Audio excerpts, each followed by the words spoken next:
আজকে ভোরবেলা ফজরের নামাজ পড়ে বরিশালের উদ্দেশ্যে রওনা করলাম। আস্তে আস্তে ভাঙ্গা পর্যন্ত মোটামুটি একটা অবস্থায় আসলাম।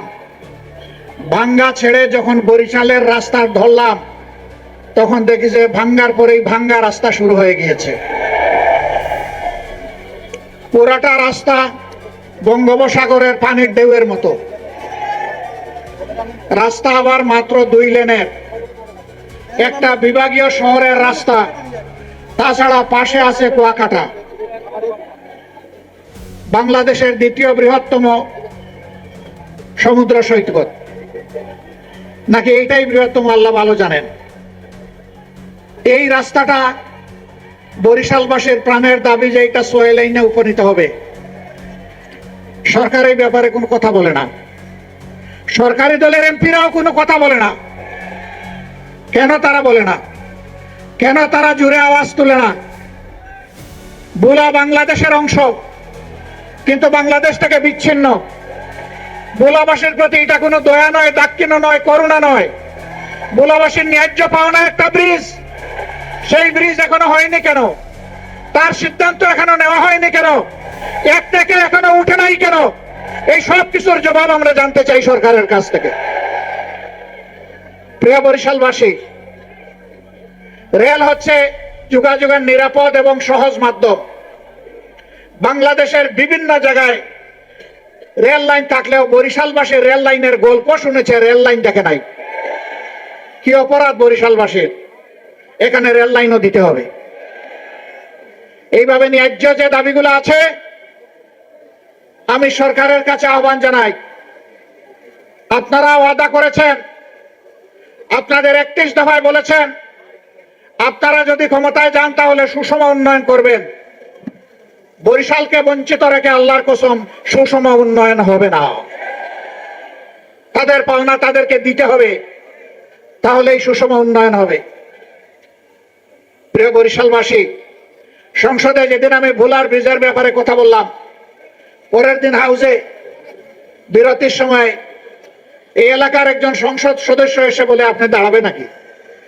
আমি তো দাঁড়ানো অবস্থায় আছি। ওই জিনা বুলায় দাঁড়াবেন কিনা? বলে বুঝলাম না। বলে যে আগামী নির্বাচনে আপনি কি সেখান থেকে নির্বাচন করবেন? আমি বললাম, বাংলাদেশের প্রতি ইঞ্চি মাটিকে আমি অন্তরে ধারণ করি। ভোলায় আমাকে দাঁড়াতে হবে কেন? আমিও ভোলার অংশ, ভোলাও আমার অংশ। আমার হৃদয় থেকে বাংলাদেশের 1 ইঞ্চি জমিকে আলাদা করা যাবে না ইনশাআল্লাহ। যেখানেই বঞ্চনা সেখানেই আওয়াজ তুলবো ইনশাআল্লাহ। প্রিয় ভাইরা, আমরা আপনাদের সাথে আছি, আমরা আপনাদেরই। আপনারা কি আমাদের সামনে বিপদে আপদে থাকবেন একসাথে? মোবারকবাদ।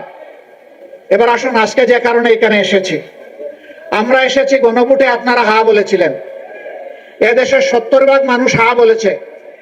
হা বলার মাধ্যমে তারা জানিয়ে দিয়েছে অতীতের পচা রাজনীতি এবং শাসন ব্যবস্থা আমরা আর চাই না। আমরা পরিবর্তন চাই, নতুন শাসন ব্যবস্থা চাই, নতুন বাংলাদেশ গড়তে চাই।